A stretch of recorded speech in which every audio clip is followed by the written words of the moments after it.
Welcome to Musicreal. I'm your host, Nicola Burton. I have Michael and Manny, the Pushy Boys, here. And our very special guest today is Shayne, Brian and Darren Carver. Boys, how are you? Yeah, great. Very well. Yeah. It's good to see you. Excellent. Great to be on your podcast. Well, it's good to have you. Now, you guys out there might know these guys started their own podcast in March this year. This is Bad Boys. Now, you called yourself the Bad Boys Podcast FM, is that right? No, so our podcast is called the Bad Boys, and we actually started out as a weekly prison show. We put out about 3 episodes, managed to get onto national TV. We're on the Today Show, Weekend Today Show, and we went on from there. We thought, how can we do something more with this? And we decided to do a breakfast show. So we do a breakfast show every morning at 8:30 a.m. And then since then, we've gone a step further, and now we've got an FM station, Bad Boys FM. Well, it's not actually an FM station. We call it Bad Boys FM, but it's actually an online station. Yeah. So, I don't know. It's great because you guys just started this. So great timing, right? You start it, you launch it, and you go into lockdown, which I suppose in many ways has been an opportunity because so much of the world has now been operating online. It's been operating virtually. Now, the reason I wanted to talk to you guys today is your incredible support of indie music. And I know that's how you came across many years ago. So you can give me some background into your association with indie music in Australia so we can get a sense of, why it's so important to you.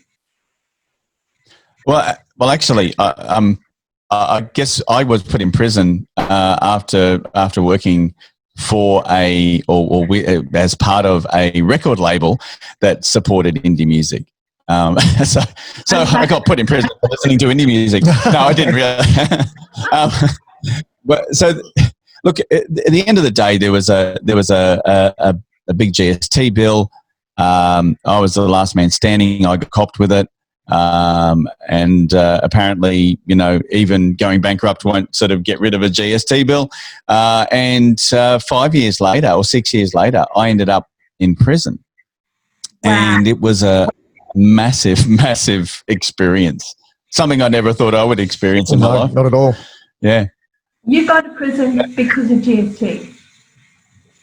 Yeah. So we had a big GST bill. So as a result of the record label closing down, I ended up with holding the bag, and basically, if you've got a GST bill, pay your GST, pay your GST. That's it. So don't mess with the ATO. Yeah, don't. Wow. Okay, so when you were in prison, you come up with this idea of this podcast? Actually, it was really funny when we got into prison, and I've still got it here. This is actually my notepad from prison, right? So they give you a little notepad. It's just a little, black and gold one. I wrote down like this whole radio schedule on this sheet. Like, you got to remember, like when you're in prison, you're doing things that are just your brain. You need to keep your brain occupied. So I literally programmed a radio station, and I said to Darren, "What do you reckon? We could do this?" And he's like, "Yeah, I was 100% for it," and because we saw a lot of things in prison where we wanted to make some change. We were looking at education, rehabilitation, and all of those things. We thought, how can we do this? How can we make change within this system? And what can we do to help people who go through this, who go through the system, who end up on the wrong side of the law? And so we thought about a radio station. And while we were talking about this, it was really funny because I said to Shayne, I said, you know what, with all of these ideas and everything that we're going to be doing, we'll be on the Today Show talking about this one day. And fast forward 5 years, bang, we got on the Today Show. We've started a podcast, a radio station. I think we're heading in the right direction. Yeah. And when we started talking, like we started putting this podcast together, we thought, okay, we're going to do a story about prison. We're going to talk about the problems, and we got them. We switched the microphones on it, and suddenly we were funny. It was funny. It was hilarious, and like some of the stories was like, I can't believe that happened to us. Yeah, and it was really strange. After that first podcast, it was called "Don't Drop the Soap." It was our very first podcast. Don't Drop the Soap. And it's highly popular. People still listen to it. Yeah. It's our very first one. And it's amazing. Out of that, you know, we're now got like 50-odd thousand subscribers, which is quite unique and in such a short time, but it's been a lot of fun. We ended up at #1 comedy interview podcast on Apple. You know, I guess the whole thing about hearing prison stories is it's something that people just, you know, they know that most people won't experience it, so they want to know. And like, there's some stories that we tell that are just like really sort of, you know, toe curling, and people love them. They want to hear more. You know, it's why true crime's so popular. I love it. I love it. Now, talk to me about your plans moving forward with your support of indie music. Talk to me about that. Yeah, look, you know, one of the big things that we realised going through the system was that there's a real need for, and I'm going to speak about the Indigenous music scene at the moment. Firstly, there's a big issue out there with juvenile detention. So part of our plans with what we want to do with Bad Boys FM is we want to provide a training program for juvenile detainees, and most of them, and it's a massive percentage of them are Indigenous. So part of this program that we're putting together involves the Indigenous music charts, which is a growing area in Australia. So and in radio, and I think more and more are wanting to know more. So what we want to be able to do is we'll have an announcer that's actually presenting the show, but we want to actually encourage these young kids that are in prison that are going through these problems in juvenile detention centres, and actually give them a voice and let them actually speak. You know, and the thing is, it's giving them purpose.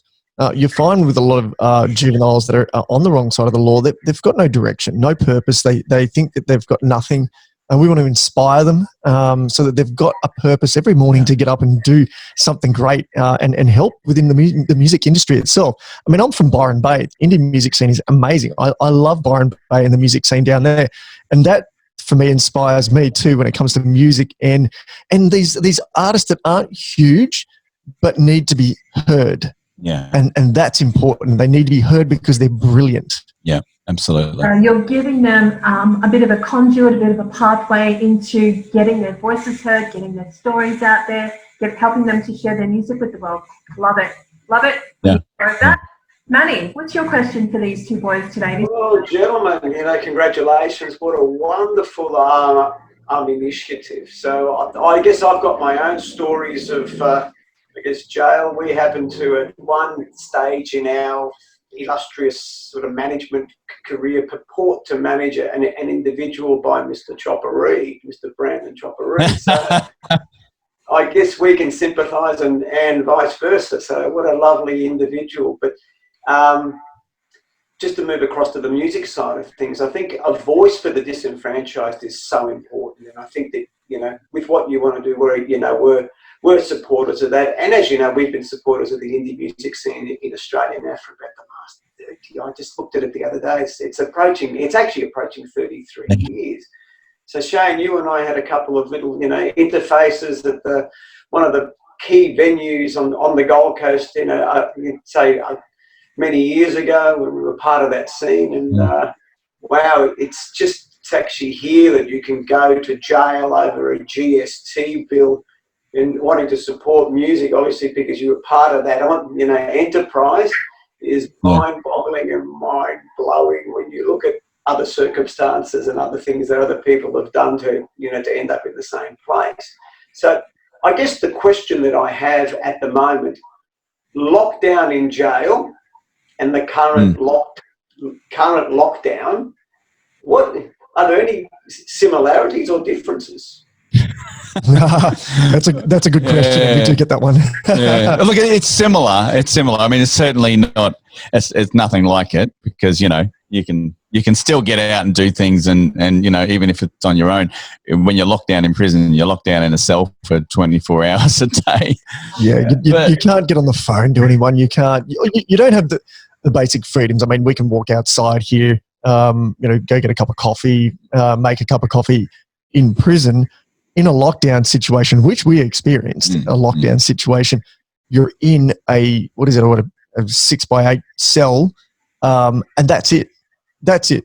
You can't actually open a window, open the door, and go outside. So that'd be the biggest thing. Yeah, but look, I think when we're talking about, you know, lockdown and how it relates to the current situation, one of the big things that we found in going through that experience was, just like anything, like there's the old saying, if life throws you lemons, you turn it into lemonade, right? Yeah. And I really believe that that's something that we've lived by, right?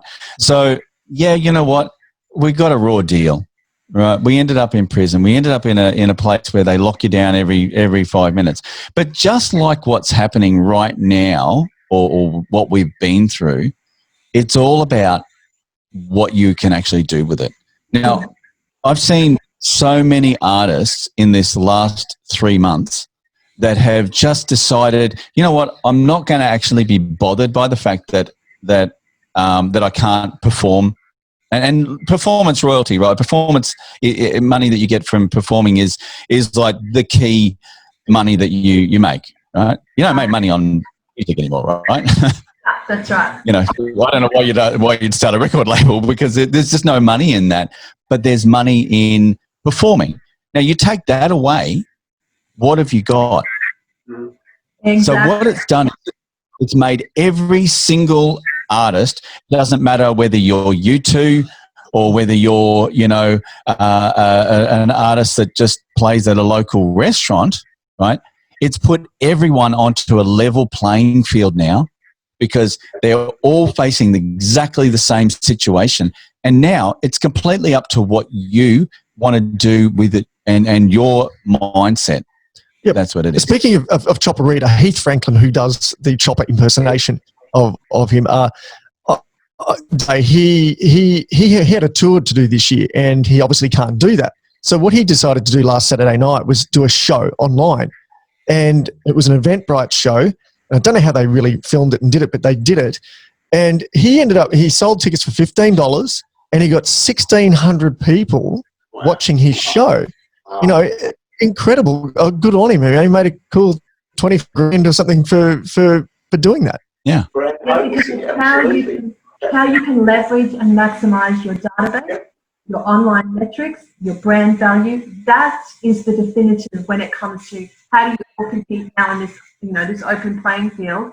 That's what you need to focus on. It's more about, all right, how do I build my database so that I can get those 1,600 tickets sold? So yeah, that's really good news. And Michael, what have you got for these guys? Yeah, hi guys. Just hey, Mike. G'day, Michael. Great hearing, you know, I'm not great, but you know, it's good to hear other perspectives that we don't usually get to hear and that sort of thing. On the indie band thing, so are you guys are supporting indie music. How can indie artists get in contact with you guys?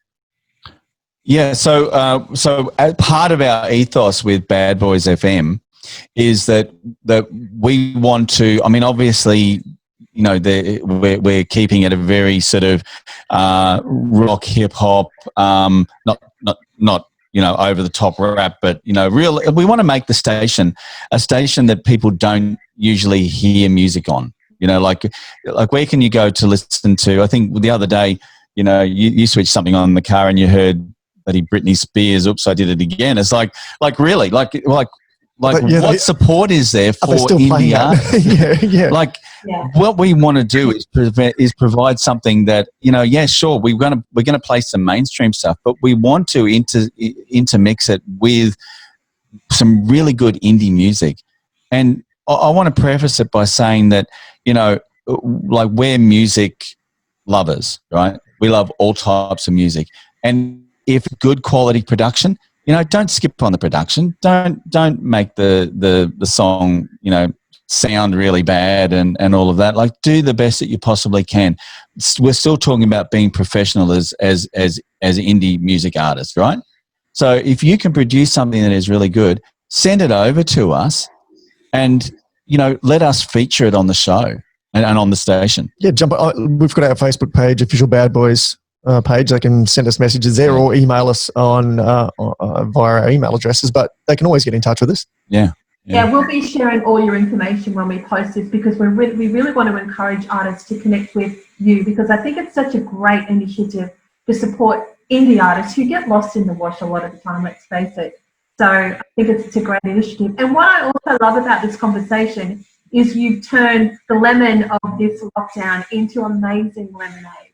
And it's like so many people we've spoken to in the last couple of months, I'd say 90% of them are saying, you know what? This is an opportunity in the face of the landscape of the music business forever. And that's kind of a really cool sentiment for everyone to feel. Instead of this, oh my God, we haven't gigged since March, how cool is it we get to reimagine what the music market's actually going to look like post-COVID.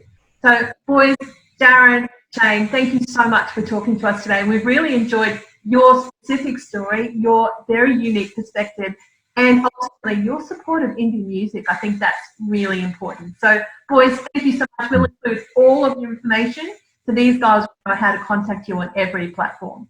Thanks so much. Bye. Thanks for having us on the show. Thanks for having us. We look forward to having Manny on the show next week as well. Can't wait. Cheers, guys. Can't wait. Absolutely. 30 minutes.